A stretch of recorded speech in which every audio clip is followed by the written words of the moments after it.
le rôle de la recherche, en particulier dans le domaine de l'actuariat, qui a été depuis son origine très concerné par les mathématiques, puisque l'actuariat au départ s'appuie sur des modèles statistiques. Le rôle de la recherche, c'est de fournir les meilleures techniques, des techniques à jour, pour faire de la prévision.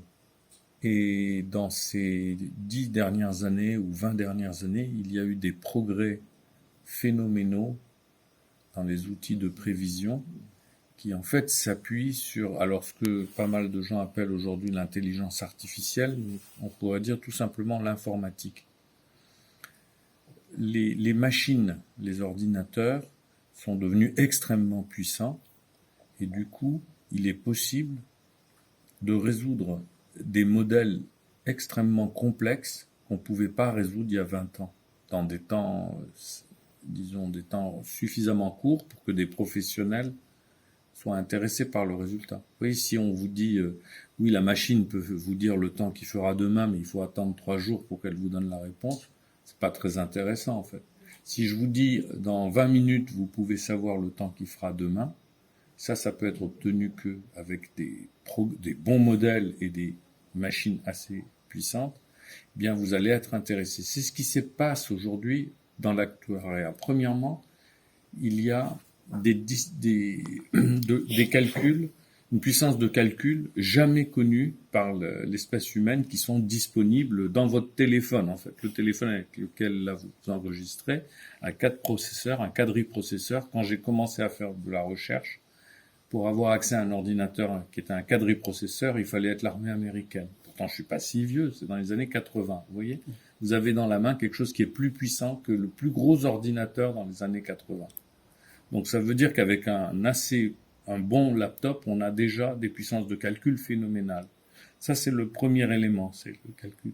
Le deuxième élément, c'est l'avancement des connaissances, en fait. Et le fait qu'on ait cette puissance de calcul a permis de doper l'avancement des connaissances qui s'appliquent donc à la prévision, et l'actuariat, c'est un domaine de la prévision.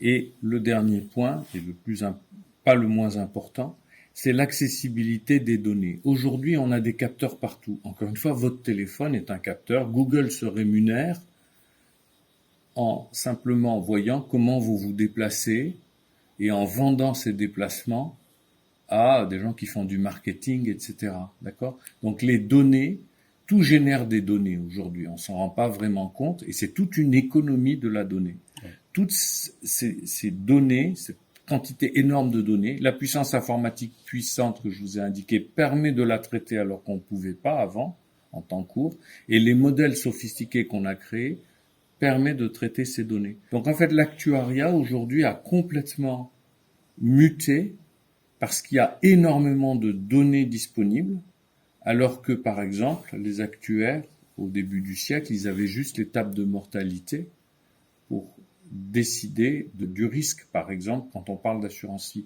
Aujourd'hui, toutes les données médicales, toutes les données, etc., font que ce soit le risque crédit dans la banque, que ce soit le risque pour l'assurance vie, etc., est totalement renforcé.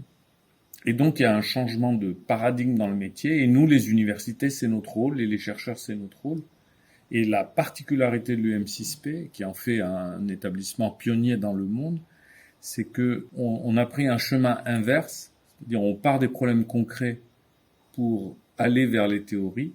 Alors que dans les old schools, les anciennes théories, c'est vraiment de développer des théories, certes excellentes, avoir des prix Nobel, et ensuite chercher des applications.